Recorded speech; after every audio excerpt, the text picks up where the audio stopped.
എടാ, നീ ടെൻഷനാവല്ലേ കണ്ണാ. ഒന്ന് സൂക്ഷിക്കണമെന്നേ ഞാൻ പറഞ്ഞുള്ളൂ.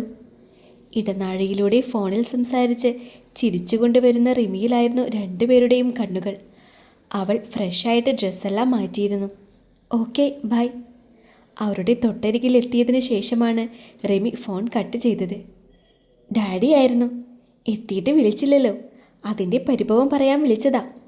ഒറ്റക്കണ്ണിറുക്കി കണ്ണനെ നോക്കി റിമി ഫോൺ ഓഫ് ചെയ്തിട്ട് ജീൻസിൻ്റെ പോക്കറ്റിൽ തിരുകി. ഇനി പോയാലോ? അവൾ വീണ്ടും ചിരിയോടെ കണ്ണനോട് ചോദിച്ചു. കണ്ണൻ്റെ വലിഞ്ഞു മുറുകിയ മുഖത്താണ് മിഥുൻ്റെ ശ്രദ്ധ. എന്താ കണ്ണ ഒന്നും മിണ്ടാത്തേ?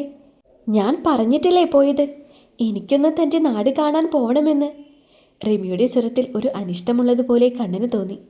പോവാം, അതിനു മുന്നേ തനിക്കെൻ്റെ മുത്തശ്ശിയൊന്ന് കാണണ്ടേടോ.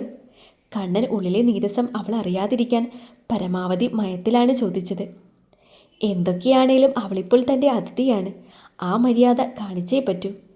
ഇന്ന് തന്നെ നാട് കാണാൻ ചുറ്റിക്കറങ്ങേണ്ട യാതൊരു ആവശ്യവുമില്ലെന്ന് ഈ പിശാചിനോട് പറഞ്ഞത് വെള്ളത്തിൽ വരച്ച വര പോലെയായി എന്നവന് ഉറപ്പായി. എങ്കിൽ പിന്നെ ആ പോക്ക് ഇത്തിരി നേരം നീട്ടിക്കൊണ്ടു പോവേണ്ടത് അവൻ്റെ ആവശ്യമായിരുന്നു. സീതാലക്ഷ്മിയെ കാണാതെ കണ്ണും മനസ്സും ദാഹിച്ച് വലഞ്ഞിരിക്കുന്നു. അവളുടെ ഓർമ്മകൾ പോലും വലിഞ്ഞു മുറുകിയ മനസ്സിനൊരു അയവ് നൽകുന്നുണ്ട്. ചുണ്ടിൽ അറിയാതെ വിരിയുന്ന പുഞ്ചിരിയുടെ പേരും സീതാലക്ഷ്മി എന്ന് തന്നെയാണ്. ഞാൻ പിന്നെ കണ്ടോളാമെന്ന് പറഞ്ഞതിന് നീ എന്തിനാടാ ചിരിക്കുന്നത്? റിമി തോളിലടിച്ചുകൊണ്ട് പറഞ്ഞപ്പോൾ മാത്രമാണ് മുത്തശ്ശി അവൾ പിന്നെ കണ്ടോളാമെന്ന് പറഞ്ഞിരുന്നുവെന്നും അതൊന്നും അറിയാതെ താൻ ചിരിച്ചു പോയിരുന്നുവെന്നും കണ്ണൻ തിരിച്ചറിഞ്ഞത്. മിത്തുവിനെ നോക്കുമ്പോൾ അവൻ കള്ളച്ചിരിയോടെ നോക്കി നിൽക്കുന്നുണ്ട്. കണ്ണൻ അവനെ നോക്കിയൊന്ന് കണ്ണുരുട്ടി. നീ എന്നെ കളിയാക്കുവാണോടാ? നിമിഷങ്ങൾ കൊണ്ട് റിമിയുടെ മുഖം മാറി. റിയലി സോറി റിമി, ഞാൻ വേറെ ഏതോ ഇൻസിഡൻ്റ് ഓർത്തിട്ട് ചിരിച്ചതാ. സത്യമായും തനിക്കത് ഹേർട്ടായെങ്കിൽ സോറി. കണ്ണൻ വളരെ ആത്മാർത്ഥമായിട്ട് തന്നെയാണ് അത് പറഞ്ഞത്. തൊട്ടു മുന്നിൽ നിന്നിട്ട് മനഃപൂർവ്വമല്ലെങ്കിൽ കൂടിയും ആ ചെയ്തത് അവളെ അപമാനിച്ചു എന്നൊരു ചിന്ത അവൾക്ക് തോന്നിയെങ്കിൽ അവളല്ല തെറ്റുകാരി. ഓ എൻ്റെ പൊന്നു റിമി, നിസ്സാരമായ കാര്യങ്ങളെ വളർത്തി വലുതാക്കുന്ന നിന്റെ ആ സ്വഭാവത്തിന് ഇനിയും ഒരു മാറ്റവുമില്ല അല്ലേ? മിഥുൻ ദേഷ്യത്തോടെയാണ് റിമിയോട് ചോദിച്ചത്. നീ പോടാ, ഞാൻ നിന്നോടല്ലല്ലോ പറഞ്ഞത്. അവളും വാശിയൊട്ടും വിട്ടുകളയാൻ ഒരുക്കമല്ലായിരുന്നു. ഇനി അതും പറഞ്ഞിട്ട് രണ്ടും കൂടി തമ്മിൽ തല്ലണ്ട, വാ പോവാം. കണ്ണനാണ് ഇടയിൽ കയറി നിന്നിട്ട് പറഞ്ഞത്. നിൽക്ക്, എന്തൊക്കെയായാലും മുത്തശ്ശിയെ കാണാൻ ആഗ്രഹമുണ്ട്. ഞാൻ പോയി കണ്ടിട്ട് വരാം. ഇന്ന് തന്നെ ചുറ്റിക്കറങ്ങാൻ ഇവള് നേർച്ചയൊന്നും ചെയ്തിട്ടില്ലല്ലോ. റിമിയോടുള്ള ദേഷ്യം മുഴുവനും ഉണ്ടായിരുന്നു മിഥുനത് പറയുമ്പോൾ. അവളെ ഒന്നുകൂടി തറച്ചു നോക്കിയിട്ട് അവൻ ഇടനാഴിയിലൂടെ നടന്നു. ഡാ, ഏറ്റവും അറ്റത്ത് കാണുന്ന മുറിയാണിട്ടോ. നടന്നു പോകുന്ന മിഥുനെ നോക്കി കണ്ണൻ വിളിച്ചു പറഞ്ഞു. ചുമ്മാതാ, ഷോ കാണിക്കാൻ മിഥുൻ ഹേമചന്ദ്രൻ പണ്ടേ മിടുക്കനാണല്ലോ. അവനെ പരിഹസിച്ചുകൊണ്ട് റിമി തെല്ലുറക്കെ പൊട്ടിച്ചിരിച്ചു. കുറച്ചു മുന്നേ ഹാളിലിരുന്നു കൊണ്ട് റിമി മരിയെ കാണിച്ചു കൂട്ടിയതും ഷോ തന്നെയല്ലായിരുന്നോ? ഒട്ടും പ്രതീക്ഷിക്കാത്ത കണ്ണൻ്റെ ചോദ്യത്തിന് മുന്നിൽ റിമി പകച്ചു നിന്നു. വിളറി നിൽക്കുന്ന അവളെ അവൻ സൂക്ഷിച്ചു നോക്കി. കണ്ണൻ ചുണ്ടിൽ തെളിഞ്ഞ പരിഹാസച്ചിരി അവളെ കാണിക്കാതിരിക്കാൻ തിരിഞ്ഞു നിന്ന് കളഞ്ഞു. തൂണിൽ ചാരി കണ്ണുകൾ വീണ്ടും ഗേറ്റിലേക്ക് നീണ്ടു. നിന്റെ വീട്ടുകാരെല്ലാം എത്ര നല്ലവരാണ് കണ്ണ. You are so lucky man. അവന് മുന്നിൽ ചിമ്മിപ്പോയതിൻ്റെ ക്ഷീണം വാക്കുകളിൽ പടരാതിരിക്കാൻ റിമി നന്നേ പാടുപെട്ടിരുന്നു. നീ ഇന്ന് ആദ്യമായിട്ടല്ലേ അവരെ മീറ്റ് ചെയ്യുന്നത്, അതുകൊണ്ടുള്ള തെറ്റിദ്ധാരണയാണ്.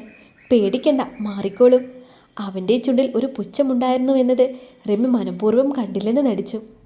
നാട്യങ്ങളും കപട സ്നേഹവും ഒന്നും അറിയാത്ത വളരെ കുറച്ചു പേരെ റിമി ഇതിനകത്തുള്ളൂ.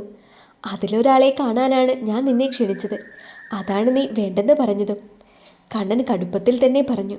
ഓ, ഞാൻ നിന്റെ മുത്തശ്ശിയെ പിന്നെ കാണാമെന്ന് പറഞ്ഞതിൻ്റെ ദേഷ്യമുണ്ടല്ലേ നിനക്കെന്നോട്? റിമി കണ്ണനെ അവൾക്ക് നേരെ പിടിച്ചു നിർത്തിക്കൊണ്ട് ചോദിച്ചു. അത് നിന്റെ തെറ്റിദ്ധാരണ മാത്രമാണ്. എൻ്റെ മുത്തശ്ശിക്ക് നിന്നെ കണ്ടില്ലെങ്കിലും യാതൊരു പ്രോബ്ലവുമില്ല. നിനക്കും അത് അങ്ങനെ തന്നെ. പിന്നെ ഒരു തറവാട്ടിൽ വരുമ്പോൾ ആ വീടിൻ്റെ നാഥയെ കൂടി കാണേണ്ടതല്ലേ എന്നൊരു തോന്നലിൽ ഞാനും ചോദിച്ചു പോയതാ. അത് ഞാൻ വേണ്ടത് പറഞ്ഞതോടെ തീർന്നു. നീ അത് വിട്ടേക്ക്. റിമിയുടെ നേരെ നോക്കി ചിരിയോടെയാണ് കണ്ണൻ അത് പറഞ്ഞത്. ഞാൻ ഇപ്പോൾ പോയി നിന്റെ മുത്തശ്ശിയൊന്ന് കണ്ടുവന്നാൽ നിന്റെ ഈ പരിഭവം തീരുമോ കണ്ണൻ? റിമി വീണ്ടും അവൻ്റെ കൈപിടിച്ച് വലിച്ചുകൊണ്ട് ചോദിച്ചു. റിമി, ഇതിനുള്ള ഉത്തരം ഞാൻ നിന്നോട് പറഞ്ഞു. ഇനി എനിക്കത് പറയാൻ താല്പര്യമില്ല. So please. കണ്ണൻ അവളെ നോക്കി പറഞ്ഞിട്ട് വീണ്ടും ഗേറ്റിലേക്ക് തന്നെ നോക്കി നിന്നു. അവന് ശരിക്കും ദേഷ്യം വന്നിരുന്നു. സീതയെ കാണുന്നില്ല എന്ന ഇറിറ്റേഷന് പുറമെയാണ് റിമിയുടെ ചൊറിച്ചിൽ കൂടി. 1 മിനിറ്റ്, ഞാനും ഇപ്പോൾ വരാം. കണ്ണൻ്റെ വലിഞ്ഞു മുറുകിയ മുഖമോ വാക്കുകളിൽ കണ്ടിരുന്ന അസംതൃപ്തിയോ അതോ അവനെ പിണക്കിയാൽ ശരിയാവില്ലെന്ന ഉൾവിളിയോ റിമിയെ തിരിഞ്ഞു നടക്കാൻ പ്രേരിപ്പിച്ചിരുന്നു. പറയടേ. ഹരിയുടെ വാക്കുകൾ ഏതോ ശബ്ദകോലാഹലത്തിനിടയിലാണ് കേൾക്കുന്നത്. ഹോസ്പിറ്റലിൽ നിന്നും പോന്നിട്ടില്ല എന്ന് ഉറപ്പായിരുന്നു. എന്തായി ഹരി, ഡോക്ടറെ കണ്ടില്ലേ? സീത ചോദിച്ചു. അതൊക്കെ കണ്ടു. മരുന്ന് വാങ്ങിക്കാൻ നിൽക്കുവാടി. എത്താൻ തന്നെ ലേറ്റായില്ലേ? നമ്പറെല്ലാം വിളിച്ചു പോയിരുന്നു. പിന്നെ ഇത്തിരി നേരം കാത്തു നിൽക്കേണ്ടിയും വന്നു. ഇവിടെയാണേൽ ഒടുക്കത്തെ തിരക്കും. വളരെ ഉറക്കിയാണ് ഹരി പറയുന്നത്. എന്നിട്ടും പലതും ശബ്ദങ്ങൾക്കിടയിൽ മുങ്ങിപ്പോകുന്നുണ്ട്. ലീവ് പറഞ്ഞിട്ടില്ലെങ്കിൽ നീ പോയിക്കോടെ. ഞങ്ങൾ എന്തായാലും അരമണിക്കൂർ കൊണ്ടെത്തും, ഹരി പറഞ്ഞു. വന്നിട്ട് പോവാം ഹരി, സീത വീണ്ടും പറഞ്ഞു. ഇപ്പോൾ തന്നെ 10 കഴിഞ്ഞില്ലേ? അവർ തരുന്ന ഫ്രീഡം മിസ്യൂസ് ചെയ്യുവാന്ന് തോന്നിപ്പിക്കാൻ പാടില്ലല്ലോ, ഹരി വീണ്ടും ചോദിച്ചു. സീത വെറുതെയൊന്ന് മൂളി. ലല്ലുമോളെ ഞാൻ കൊണ്ടുപോവാം, സീത പറഞ്ഞപ്പോഴാണ് ഹരി അക്കാര്യം ഓർത്തത്. ഓ, ഞാനത് മറന്നു പോയടി. ശരി, നീ വെച്ചോ, ഞാൻ പരമാവധി വേഗത്തിൽ വരാം. അതൊന്നും വേണ്ട ഹരി, മോളെ ഞാൻ കൊണ്ടുപോയിക്കോളാം. അമ്മമ്മ നല്ല ഉറക്കത്തിലാ, നിങ്ങൾ പെട്ടെന്ന് വരുമല്ലോ. ഓക്കെ, എന്നാ മോൾക്ക് എന്തെങ്കിലും പ്രശ്നമുണ്ടെങ്കിൽ വിളിക്ക്, ഞാൻ വന്ന് കൊണ്ടുപോയിക്കോളാം. അതും പറഞ്ഞിട്ട് ഹരി ഫോണ് കട്ട് ചെയ്തു. വല്ലാത്തൊരു സന്തോഷം തന്നെ വന്ന് പൊതിയുന്നത് പോലെ സീതയറിഞ്ഞു. നമുക്ക് പോയാലോ ലല്ലോസേ? സീത മോളുടെ താടിയിൽ പിടിച്ച് കൊഞ്ചിച്ചു. എങ്ങോട്ട് എന്നുള്ള ചോദ്യം പോലും ഉണ്ടായിരുന്നില്ലെങ്കിലും സീതയോടൊപ്പം യാത്ര പോകുന്നു എന്നത് ലല്ലമോൾക്ക് ഒരുപാട് സന്തോഷമുള്ള കാര്യമാണ്. അതുകൊണ്ട് തന്നെ ലല്ലു ഉത്സാഹത്തോടെ മുറ്റത്തേക്ക് ചാടിയിറങ്ങി. സീത കുളിക്കാൻ കയറുന്നതിന് മുൻപ് തന്നെ ചൂടുവെള്ളം കൊണ്ട് ലല്ലുവിൻ്റെ മേല് കഴുകി ഡ്രസ്സ് മാറ്റി അവളെയും ഒരുക്കി നിർത്തിയിരുന്നു. മുറ്റത്തിറങ്ങി സന്തോഷത്തോടെ നിൽക്കുന്ന ലല്ലുവിനെ ഒന്ന് നോക്കിയിട്ട് ചിരിയോടെ സീത അകത്തേക്ക് കയറി. കല്യാണിയമ്മയുടെ മുറിയിൽ ചെന്ന് നോക്കിയപ്പോൾ അവർ നല്ല ഉറക്കത്തിലാണ്. മാമ വന്നു പോയ പിന്നെ അമ്മമ്മയ്ക്ക് വല്ലാത്തൊരു മൗനമാണെന്ന് പാർവതി പറഞ്ഞത് സീതയ്ക്ക് ഓർമ്മ വന്നു ആ കിടപ്പ് കണ്ടപ്പോൾ. കിടക്കുന്നതിൻ്റെ തൊട്ടരികിലെ മേശയിൽ തന്നെ ജഗ്ഗിൽ വെള്ളവും ഒരു ഗ്ലാസും വെച്ച് കൊടുത്തിട്ടുണ്ട്. വാതിലൊന്ന് ചാരിക്കൊണ്ട് അവൾ വീണ്ടും പുറത്തിറങ്ങി. പിന്നെയും അല്പസമയം കൂടി നിന്നതിനു ശേഷമാണ് സീത ശ്രീനിലയത്തിലേക്ക് പോവാൻ ഇറങ്ങിയത്. വിരൽ തുമ്പിൽ തൂങ്ങി ലല്ലമോൾ ആവേശത്തിൽ നടക്കുന്നത് കണ്ടപ്പോൾ സീതയ്ക്കുള്ളിൽ നോവാണ് തോന്നിയത്. പൂത്തുമ്പിയെപ്പോലെ പാറി നടക്കേണ്ട പ്രായത്തിൽ ലല്ലുവിൻ്റെ ലോകം വീടും അതിൻ്റെ ഇത്തിരി മുറ്റവുമാണ്. അവളെയും കൊണ്ട് ചുറ്റിക്കറങ്ങാൻ ആഗ്രഹമുണ്ടെങ്കിലും സാഹചര്യം പലപ്പോഴും അതിന് വില്ലനാണ്. റോഡിൽ നിന്നിറങ്ങി വയൽവരമ്പിലേക്ക് എത്തിയത് മുതൽ ലല്ലു സീതയുടെ പിടിവിട്ടു. തോടും തൊടിയിലും സീതയോട് കിന്നാരം പറഞ്ഞും അവൾ ആ നിമിഷങ്ങളെ മനോഹരമാക്കിയത് കൊണ്ട് തന്നെ ശ്രീനിലയത്തിൻ്റെ പടികളെത്തിയപ്പോഴാണ് സീത അതറിഞ്ഞത്. വീണ്ടും അവളെ ആ പരവേശം പിടികൂടി.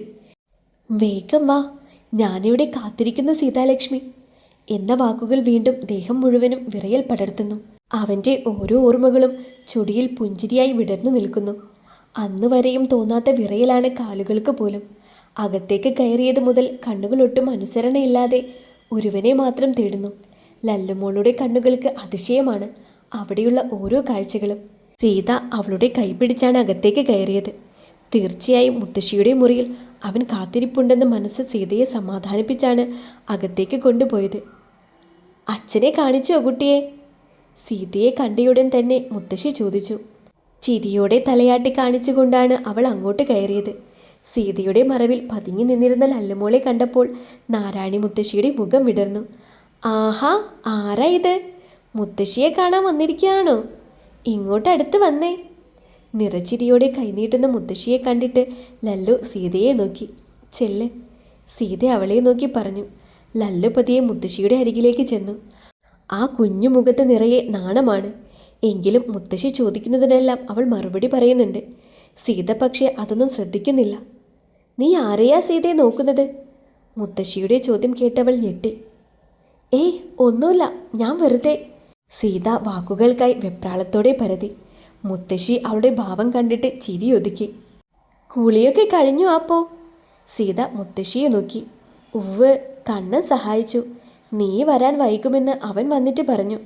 അച്ഛനെ കൊണ്ടുപോകണമെന്നൊക്കെ. മുത്തശ്ശി ചിരിച്ചുകൊണ്ടാണ് പറഞ്ഞത്. കണ്ണൻ്റെ കൂട്ടുകാർ വന്നിട്ടുണ്ട് ബാംഗ്ലൂരിൽ നിന്നും. മോള് കണ്ടോ? സീത ഇല്ലെന്ന് തലയാട്ടി. ഓ, അതായിരിക്കും കാണാഞ്ഞത്, സീത മനസ്സിൽ പറഞ്ഞു. അതുവരെയും തോന്നിയ പരിഭവം അലിഞ്ഞില്ലാതായി പോകുന്നത് അവൾ അറിഞ്ഞു. ഇനി കഞ്ഞി കുടിക്കാം അല്ലേ?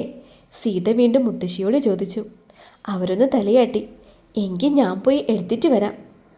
മോളിവിടെ ഇരിക്കട്ടോ, ചിറ്റ പോയിട്ട് പെട്ടെന്ന് വരാം, സീത ലല്ലുവിനെ നോക്കി പറഞ്ഞു. അവൾ ചിരിയോടെ മൂളി. നീ പോയിട്ട് വാ ചിറ്റപ്പെണ്ണെ, ഞാനും എൻ്റെ മോളും ഇവിടെ ഇരിക്കും അല്ലേ? മുത്തശ്ശി ലല്ലുവിനെ ചേർത്ത് പിടിച്ചു. അത് കണ്ട് ചിരിയോടെയാണ് സീത മുറിവിട്ടിറങ്ങിയത്. അവളെ ചെല്ലുമ്പോൾ കറികളൊന്നും പാകമായിട്ടില്ല. അതുകൊണ്ട് തന്നെ 10 മിനിറ്റോളം കാത്തു നിൽക്കേണ്ടി വന്നു. കഞ്ഞിയും ഉപ്പേരിയും കൊണ്ട് സീത ചെല്ലുമ്പോൾ അകത്ത് മുത്തശ്ശിയോ ലല്ലുവിനെയോ കണ്ടില്ല. ബാത്റൂമിൽ നിന്നും വെള്ളം വീഴുന്ന ശബ്ദം കേൾക്കുന്നുണ്ട്. ലല്ലൂസേ! സീത കയ്യിലുള്ള പാത്രം ടേബിളിൽ വെച്ചുകൊണ്ട് വിളിച്ചു നോക്കി. യാതൊരു പിടിയുമില്ല. ലല്ലുവിനെ അവിടെയെങ്ങും കാണാനുമില്ല. മുത്തശ്ശി! സീത ബാത്റൂമിൻ്റെ വാതിൽ പതിയെ മുട്ടിക്കൊണ്ട് വിളിച്ചു. എന്താ മോളെ? അകത്ത് നിന്ന് മുത്തശ്ശിയുടെ ചോദ്യം കേൾക്കാം. മോളെവിടെ? അപ്പോഴും സീതയുടെ കണ്ണുകൾ മുറിയിൽ ആകമാനം ഓടുന്നുണ്ട്. കിടക്കയിൽ ഇരിപ്പില്ലേ? അവിടെ ഉണ്ടായിരുന്നല്ലോ. മുത്തശ്ശിയുടെ മറുപടി കേട്ടതോടെ സീതയുടെ വെപ്രാളം കൂടി. അവൾ ധൃതിയിൽ പുറത്തേക്ക് നടന്നു. ലല്ലു! ഉറക്കെ വിളിച്ചിട്ടും യാതൊരു അനക്കവുമില്ല. സീത ഇടനാഴിയിൽ കൂടി കുഞ്ഞിനെ വിളിച്ചുകൊണ്ട് നടന്നു. അവൾക്ക് വല്ലാത്ത പേടി തോന്നുന്നുണ്ട്. ഇടനാഴി കഴിഞ്ഞ് ഹാളിൽ നിന്നും വലിയ ബഹളം കേട്ടപ്പോൾ സീത അവിടെ കൂടി.